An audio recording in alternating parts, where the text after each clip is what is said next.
नमस्कार दोस्तों, आज अहमदाबाद के विशाल, भव्य और दुनिया के सबसे बड़े नरेंद्र मोदी स्टेडियम के ऐतिहासिक मैदान पर आईपीएल 2026 का वो महामुकाबला खेला गया जिसका पूरे विश्व को बेसब्री से इंतजार था। यानी रॉयल चैलेंजर्स बेंगलुरु और गुजरात टाइटंस के बीच खेला गया यह ब्लॉकबस्टर फाइनल मुकाबला।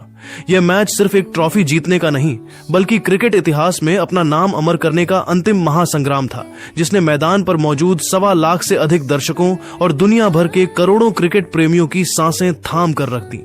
जब दोनों टीमों के कप्तान मैदान के बीचों बीच टॉस के लिए आए तो स्टेडियम का शोर 7वें आसमान को चीर रहा था। रॉयल चैलेंजर्स बेंगलुरु के कप्तान रजत पाटीदार ने टॉस जीता और अहमदाबाद की इस पिच पर रात की परिस्थितियों और ओस के प्रभाव को ध्यान में रखते हुए पहले गेंदबाजी करने का एक बेहद साहसी और रणनीतिक फैसला किया और गुजरात टाइटंस को पहले बल्लेबाजी के लिए आमंत्रित किया। गुजरात टाइटंस द्वारा निर्मित रणनीतियों के साथ जब उनके सलामी बल्लेबाज मैदान पर उतरे तो उनके इरादे भी पूरी तरह साफ थे कि वे इस खिताबी मुकाबले में बेंगलुरु के गेंदबाजों को किसी भी कीमत पर हावी होने का मौका नहीं देंगे। गुजरात टाइटंस की ओर से पारी का आगाज करने युवा सनसनी साई सुदर्शन और उनके साथ कप्तान शुभमन गिल की सलामी जोड़ी मैदान के बीचों बीच उतरी। इन दोनों ने क्रीज पर कदम रखते ही यह पूरी तरह साफ कर दिया कि वे इस फाइनल मैच में आरसीबी के गेंदबाजों को हावी होने का कोई मौका नहीं देंगे। बेंगलुरु की तरफ से पहला ओवर लेकर न्यूजीलैंड के तेज गेंदबाज जैकब डफी आए, जिनका स्वागत साई सुदर्शन ने बेहद आक्रामक अंदाज में किया। डफी ने तीसरी गेंद लेग स्टंप की लाइन पर थोड़ी डाउन द लेग फेंकी, जिस पर सुदर्शन ने अपनी कलाइयों का जादू दिखाया और गेंद को बिना किसी अतिरिक्त प्रयास के फाइन लेग की तरफ 4 रनों के लिए भेज दिया। इसके ठीक अगली चौथी गेंद डफी ने बाहर की तरफ ओवर पिच डाली, जिस पर सुदर्शन ने फ्रंट फुट निकाला और covers of mid on off के बीच से शानदार ड्राइव लगाते हुए लगातार दूसरा चौका बटोर लिया। इसी ओवर की 5वीं गेंद पर डफी ने शॉर्ट पिच डिलीवरी डाली, जिसे सुदर्शन ने पुल करने का प्रयास किया, लेकिन गेंद सीधे विकेट कीपर जीतेश शर्मा के दस्तानों में चली गई। मैदानी अंपायर नितिन मेनन ने बेंगलुरु की मजबूत अपील पर तुरंत सुदर्शन को कॉट बिहाइंड आउट दे दिया, लेकिन सुदर्शन ने बिना समय गंवाए रिव्यू लिया, जहां अल्ट्रा एज में साफ दिखा कि गेंद का बल्ले या ग्लव्स से कोई संपर्क नहीं हुआ था और अंपायर को अपना फैसला बदलना पड़ा। दूसरे ओवर में स्विंग के उस्ताद भुवनेश्वर कुमार आक्रमण पर आए, जिनकी तीसरी गेंद पर कप्तान शुभमन गिल ने थोड़ा सा आगे बढ़कर कवर्स की दिशा में एक आलीशान पंच ड्राइव शॉट खेला और शानदार चौके के साथ अपना खाता खोला। तीसरे ओवर में जब जोश हेजलवुड गेंदबाजी के लिए आए तो शुभमन गिल ने उनकी पहली ही गेंद को मिड विकेट के ऊपर से पुल करते हुए एक कड़क चौका जड़ा, लेकिन हेजलवुड ने ठीक अगली ही दूसरी गेंद 141.8 किलोमीटर प्रति घंटे की रफ्तार से एक बेहतरीन शॉर्ट ऑफ लेंथ डिलीवरी अतिरिक्त उछाल के साथ फेंकी। गिल इस उछाल के सामने अपने पसंदीदा शॉर्ट आर्म जैब पुल शॉट को पूरी तरह नियंत्रित नहीं कर सके और गेंद बल्ले का ऊपरी हिस्सा लेकर हवा में मिड ऑफ की तरफ खड़ी हो गई, जहां कप्तान रजत पाटीदार ने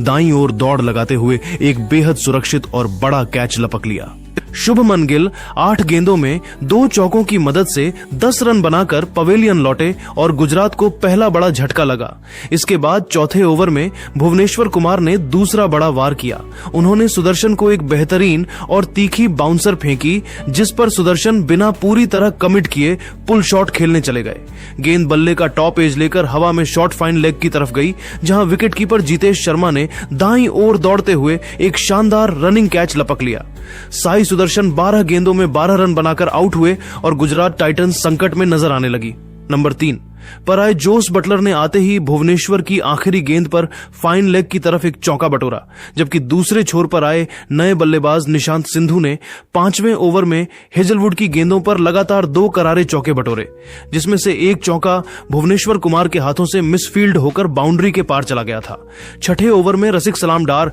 पहली बार आक्रमण पर आए, जिनकी 5वीं गेंद पर सिंधु ने एक बार फिर लेग साइड की गेंद को फ्लिक करते हुए शानदार चौका निकाला और पावर प्ले की समाप्ति तक गुजरात का स्कोर 50 रनों के पार पहुंचा दिया। लेकिन खेल के 9वें ओवर में रसिक सलाम डार ने शानदार वापसी की। उन्होंने देखा कि निशांत सिंधु पिच पर आगे बढ़ रहे हैं तो रसिक ने बड़ी चालाकी से एक सटीक शॉर्ट पिच बाउंसर फेंकी। सिंधु इस गति और उछाल के सामने पूरी तरह विवश दिखे और फ्लैट बैट से सीधा लॉन्ग ऑन पर खड़े फील्डर देवदत्त पडिक्कल के हाथों में एक आसान सा कैच थमा बैठे। निशांत सिंधु 18 गेंदों में 3 चौकों की मदद से 20 रन बनाकर पवेलियन लौटे। सिंधु के आउट होने के बाद वॉशिंगटन सुंदर नंबर 5 पर बल्लेबाजी के लिए आए। 11वें ओवर में जैकब डफी की आखिरी शॉर्ट गेंद पर सुंदर ने पुल शॉट खेला, जहां डीप फाइन लेग पर फील्डर ने डाइव लगाकर कैच लपकने का प्रयास किया, लेकिन रिप्ले में साफ देखा गया कि गेंद फील्डर की उंगलियों के बीच से घास को छू चुकी थी, जिसके चलते सुंदर को एक बड़ा जीवनदान मिला।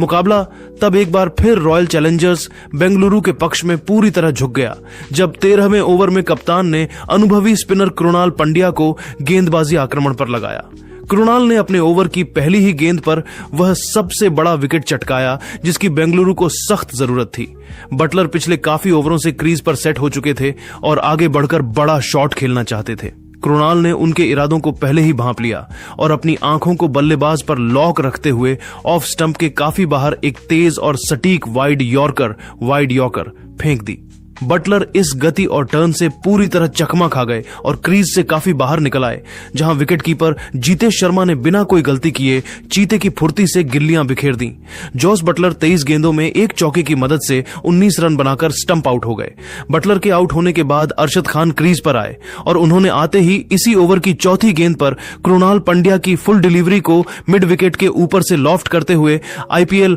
2026 के फाइनल का पहला ऐतिहासिक और गगनचुंबी छक्का जड़कर आरसीबी के खेमे में थोड़ी चिंता बढ़ा दी।